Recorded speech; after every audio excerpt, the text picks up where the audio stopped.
विद्वत श्रेष्ठी, विशिष्ट अतिथि महोदय और सभा में विराजमान सभी छात्रों को सादर जय जिनेन्द्र। आज पूज्य गुरुदेव श्री के जन्म जयंती के उपलक्ष्य में आयोजित सभा में मेरा विषय है प्रवचन अमृत से अध्यात्म नवनीत।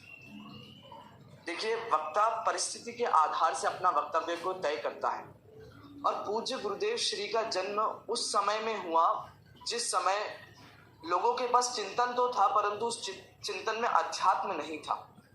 सर्वत्र क्रियाकांड का ही बोलबाला था। उस समय गुरुदेव श्री ने मात्र पढ़ कर लोगों को नहीं बताया, अपितु संपूर्ण जिनागम को पहले अपने में उतारा और उसके बाद सामने वाले व्यक्तियों में उतारा।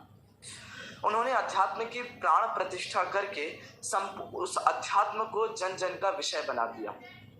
देखिए, पंडित टोडरमल जी अपने मोक्ष मार्ग प्रकाशक के प्रथम अध्याय में वक्ता के स्वरूप के अंतर्गत कहते हैं कि वास्तविक वक्ता कौन है। वास्तविक वक्ता वही है जिसे निश्चय व्यवहार का यथार्थ निर्णय हो और जो अध्यात्म रस का रसिया हो।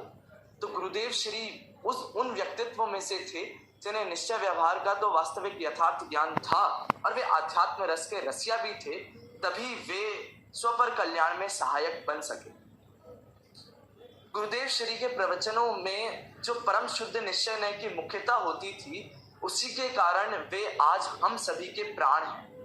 देखिए, जब गुरुदेव श्री चार गतियों का वर्णन करते थे तब वे चारों गतियों की परिस्थिति को तो बताते थे, वे उनका स्वरूप भी स्पष्ट करते थे, परंतु वे अवश्य इस बात को कहते थे कि जो सम्यक दृष्टि जीव है वे चारों गतियों की प्रतिकूलता में भी सुखी है और स्वर्गों में कही जाने वाली अनुकूलता में मिथ्या दृष्टि जीव दुखी है। यही बात समय सार में भी स्पष्ट रूप से उल्लेखित है।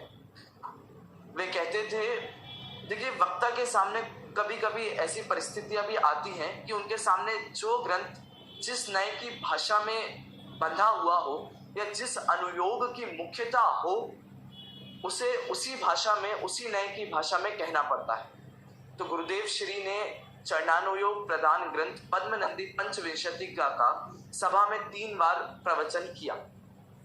तब वे व्यवहार का उपदेश देते हुए बहुत ही दृढ़ता से कहते थे कि जिस घर में देवशास गुरु की पूजन नहीं की जाती है वह घर जैनों का घर नहीं, वह वास्तव में घर नहीं, शमशान है।